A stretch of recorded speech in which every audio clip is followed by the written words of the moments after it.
Inshallah, there's 3 points the Sheikh wants all of us to understand in the dialogue with non-believers. The first point, which is very important to know, our relationship with the peaceful people of the book, the non-Muslims.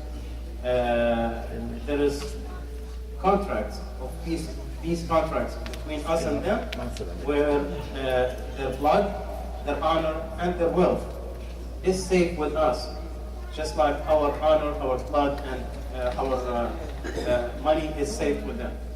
So we need to honor that contract that we have with them.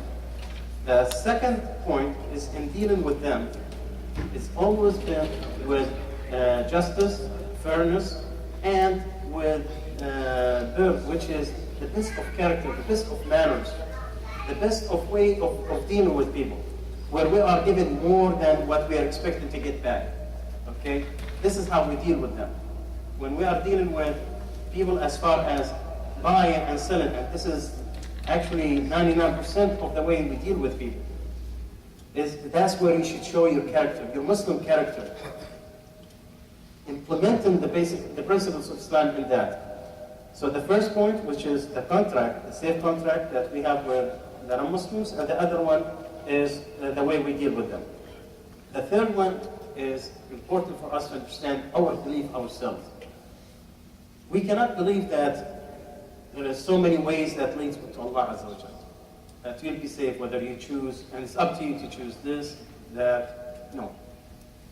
It's not up to us to say, oh, well, all these religions, yeah, they will lead to Allah Azza wa Jalla.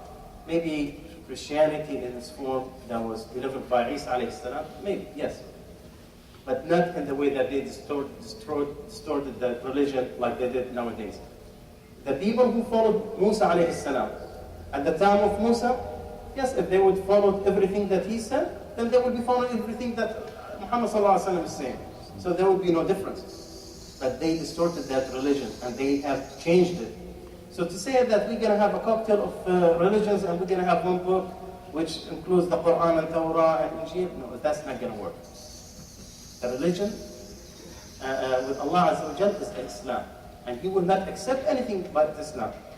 The brother has interfered and he wanted to, I say it with all respect. He wanted the Sheikh to explain that in more details, saying that all the prophets, they came in and they said, well, follow me and you will be saved. So if that, each one of them is a Muslim, aren't they a Muslim? So the Christians who follow Isa alayhi salam, aren't they Muslims? So they don't have to change to the way of Prophet Muhammad sallallahu alayhi wa sallam did.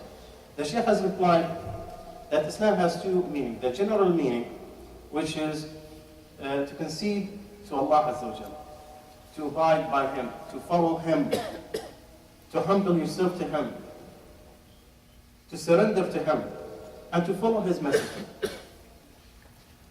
At the time of Ibrahim, his messenger was Ibrahim alayhi salam. Maybe he will have Lut in a different tribe, at Ibrahim to a certain area. Each messenger, each prophet came to a certain people at a certain time. But the Prophet sallallahu alaihi wasallam, Muhammad alayhi salatu wasalam, he came to all humanities.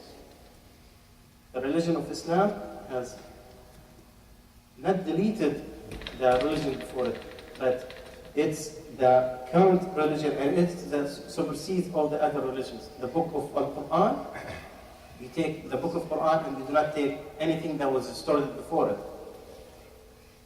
With all the respect that we have, that it is a book from Allah Azza wa Jal, but we don't believe that the one that they're holding nowadays is the same one that came in to humanity. Again, the point is, that's very important to understand, that each one of those prophets, each one of those messengers came to a certain people, tribe, and a certain time. Not for all humanity.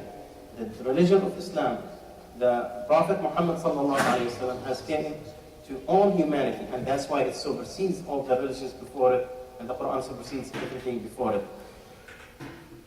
The Shaykh agreed with Brother Hassan, and this is the topic that we're going to discuss inshallah on again later on, that how do we deliver this message? The way we need to choose there's a variety of ways into delivering the message of Islam to non-believers, whether they are Christians, Muslims, secular, or anything.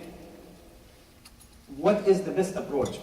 And when you say this approach, it might work for this group, does not work with others.